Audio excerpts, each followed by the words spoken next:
यिर्मयाह भविष्यवक्ता की पुस्तक अध्याय 52। जब सिदकिय्याह राज्य करने लगा तब वह 21 वर्ष का था और यरूशलेम में 11 वर्ष तक राज्य करता रहा। उसकी माता का नाम हमूतल था, जो लिब्नावासी यिर्मयाह की बेटी थी, और उसने यहोयाकीम के सब कामों के अनुसार वही किया जो यहोवा की दृष्टि में बुरा है।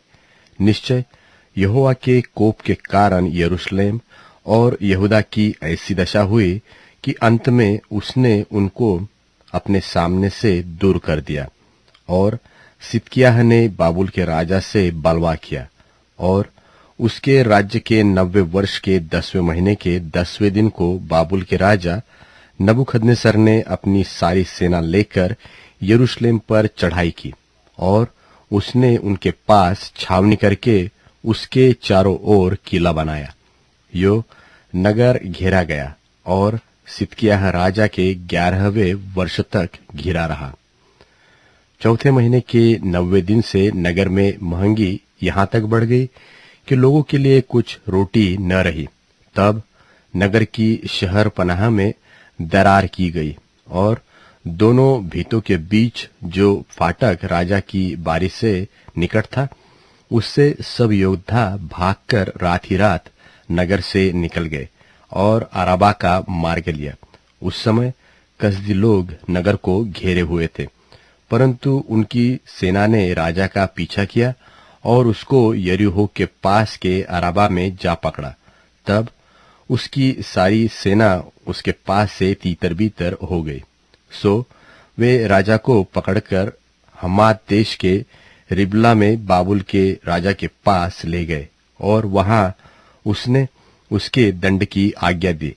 बाबुल के राजा ने सिदकिय्याह के पुत्रों को उसके सामने घात किया, और यहूदा के सारे हाकिमों को भी रिबला में घात किया।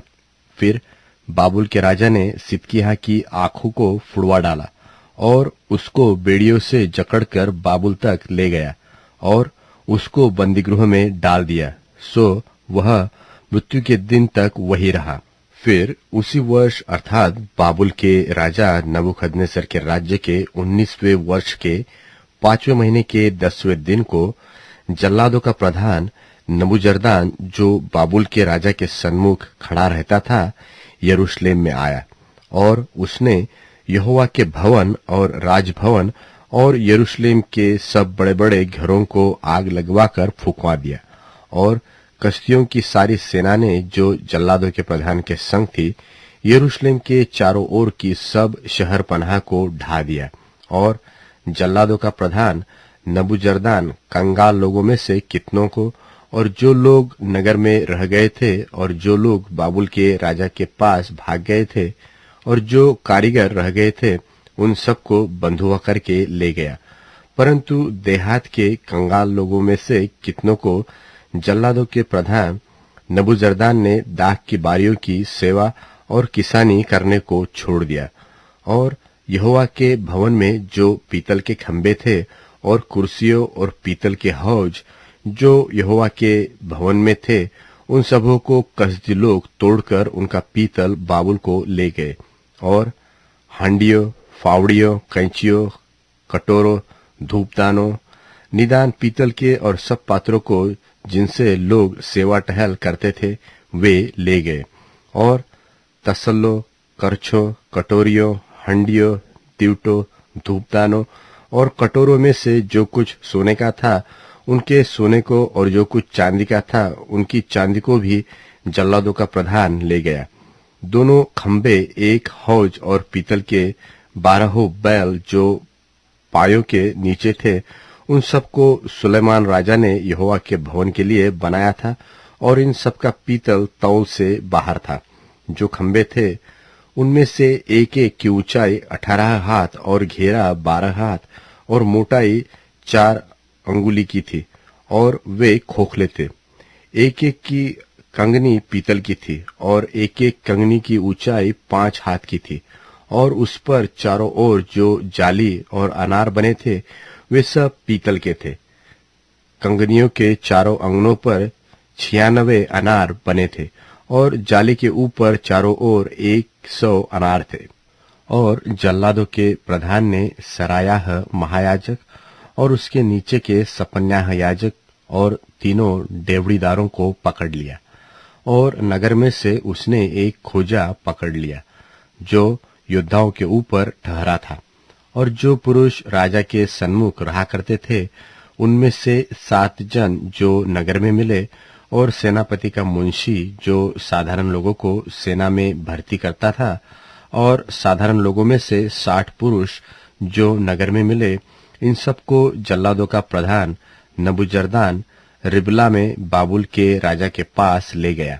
तब बाबुल के राजा ने उन्हें हमात देश के रिबला में ऐसा मारा कि वे मर गए। सो यहूदी अपने देश से बंधुए होकर चले गए। जिन लोगों को नबूखदनेस्सर बंधुआ करके ले गया सो ये है, अर्थात उसके राज्य के 7वें वर्ष में 3023 यहूदी। फिर अपने राज्य के 18वें वर्ष में नबूखदनेस्सर यरूशलेम से 832 प्राणियों को बंधुआ करके ले गया। फिर नबूखदनेस्सर के राज्य के 23वें वर्ष में जल्लादों का प्रधान नबूजरदान 745 यहूदी जनों को बंधुए करके ले गया। सब प्राणी मिलकर 4600 हुए। फिर यहूदा के राजा यहोयाकीन की बंधुआई के 37वें वर्ष में, अर्थात जिस वर्ष बाबुल का राजा एबिल मरोदक राजगद्दी पर विराजमान हुआ, उसी के 12वें महीने के 25वें दिन को उसने यहूदा के राजा यहोयाकीन को बंदीगृह से निकालकर बड़ा पद दिया, और उससे मधुर मधुर वचन कहकर जो राजा उसके साथ बाबुल में बंधे हुए थे उनके सिंहासनों से उसके सिंहासन को अधिक ऊंचा किया, और उसके बंदीगृह के वस्त्र बदल दिए, और वह जीवन भर नित्य राजा के सन्मुख भोजन करता रहा।